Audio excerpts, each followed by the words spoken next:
It's time for Catching Up with Carly, presented by Meyer. And today I'm very pleased to be joined by Grand Rapids Griffins head coach Ben Simon. How's it going, coach? It's going well, Carly. Thanks for having me on. Absolutely. We'd love to have you on. You guys are nearing the end of your season, the AHL season. You have about a few days, a week and a half left. How would you sum up the season so far, and what have you seen from this team?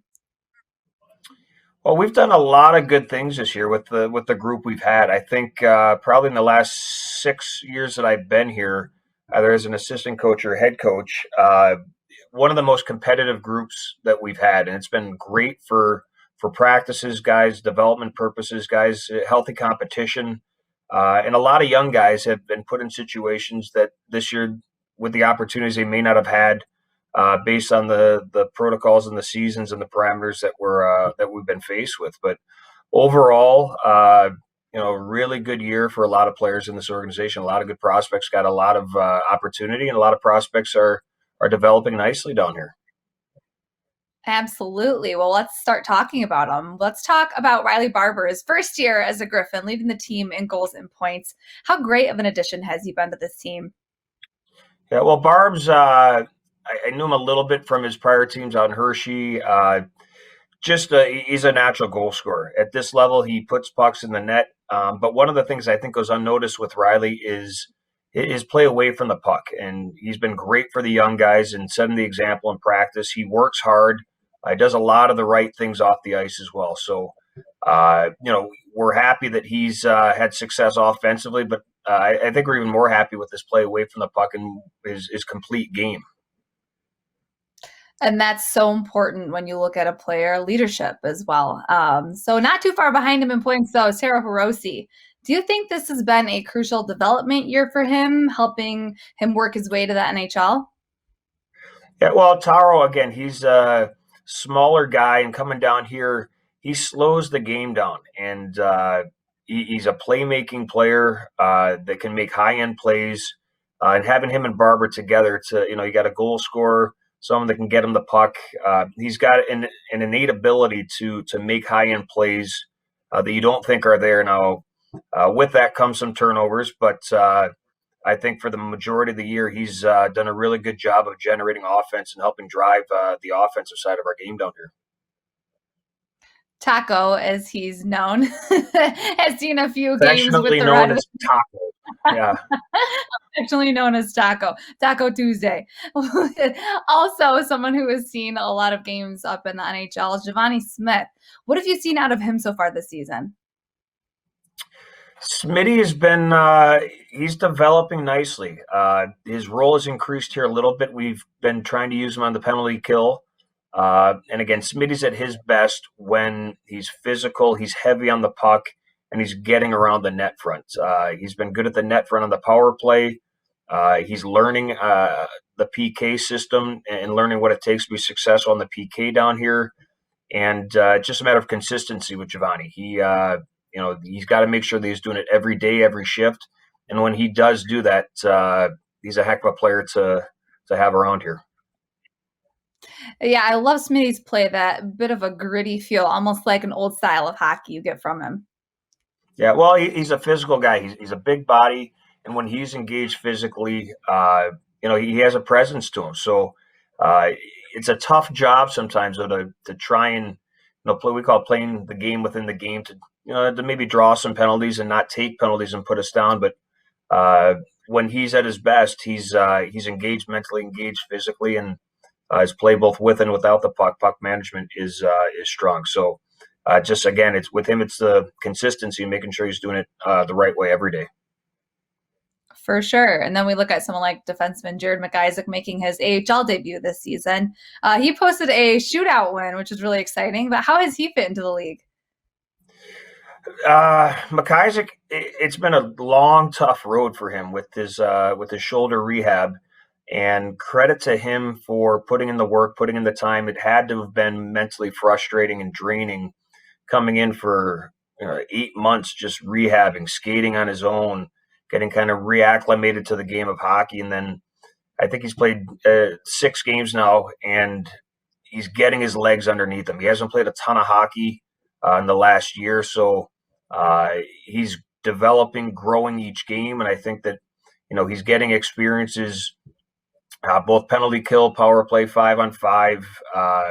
It's tough to replicate game like situations at this point of the year, uh, and put him in situations where it is truly a game environment. So he was thrown right in the fire, and he's playing a ton right now. So we're seeing a lot of good things with him, and his future is extremely bright. He's just got to stay healthy and make sure that he's continuing to do the right things.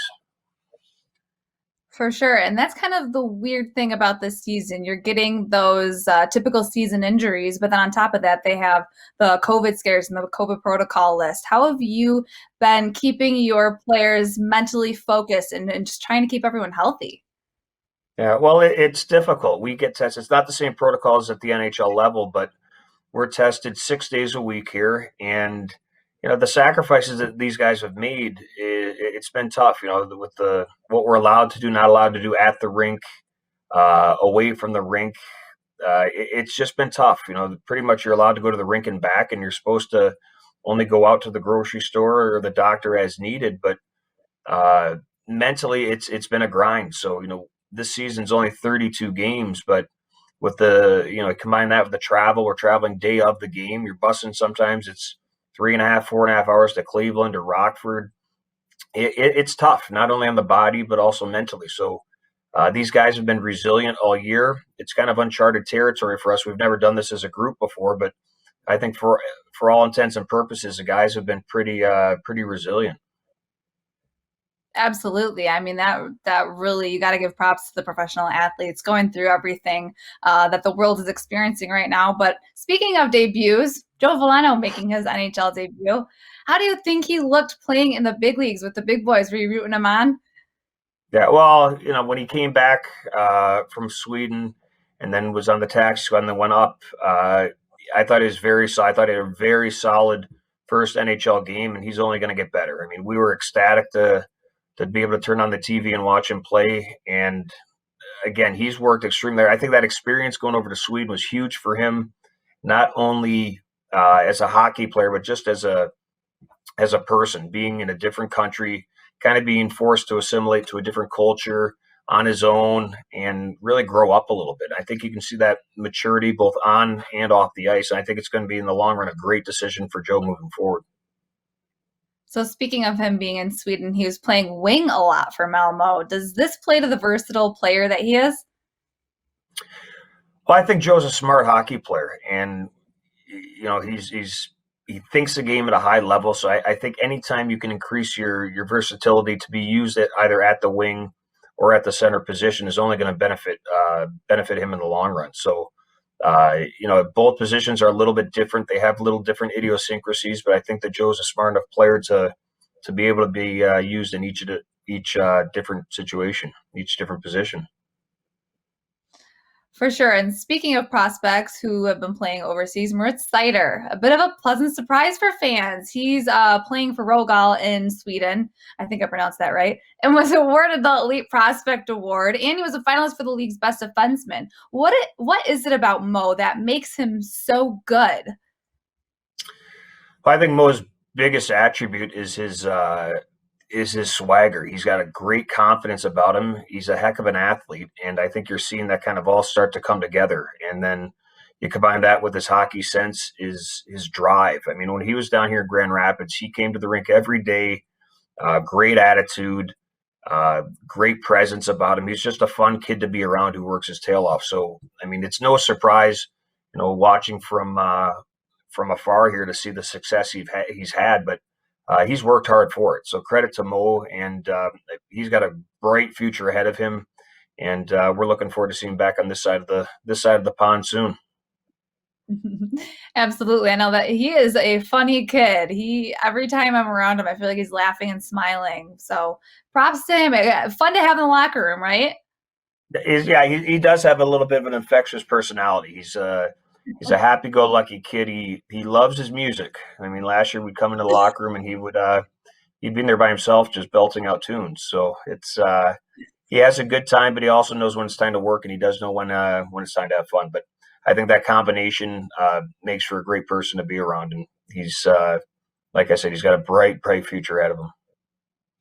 Work hard, play hard. So, where would you like to see him next year? Grand Rapids or Detroit, or is it too early to say?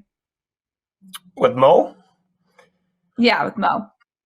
well, again, that's not my decision to make. Our goal down here is to do our best to get them to Detroit and never have them look back. So Mo's benefited himself by playing so well this year to put himself in the conversation, and then if and when he gets the opportunity to play for the Red Wings, I can just speak from my experiences with Mo. He's not going to let that opportunity slip away. So if and when the time comes, he'll be ready for it, and it'll be exciting for him. Absolutely. So I do want to ask you to round things out about this. We were talking about how COVID has really affected the players, but in with this year being so interesting, a lot of guys have been loaned overseas, as we were talking about during the odd season. Do you think this was a good year developmentally for these guys? Do you think it's helped them play at a bunch of different levels?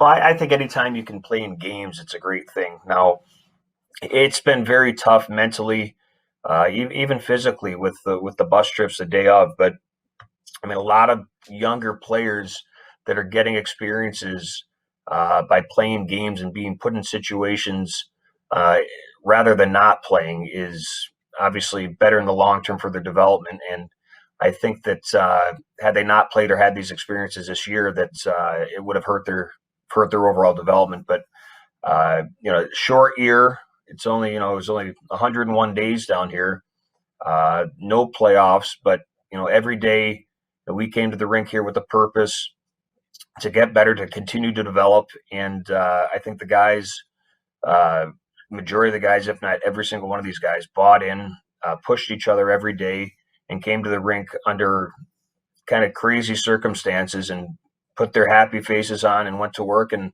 with all the protocols and the parameters, what you were and were not allowed to do, at the end of the day, this was the best time of the day because you got to come to the rink for a couple hours to hang out with your buddies, to challenge each other in a healthy environment, and have fun. All your problems seem to go away when you come to the rink for that amount of time here. And I think our guys, this hopefully was their happy place this year.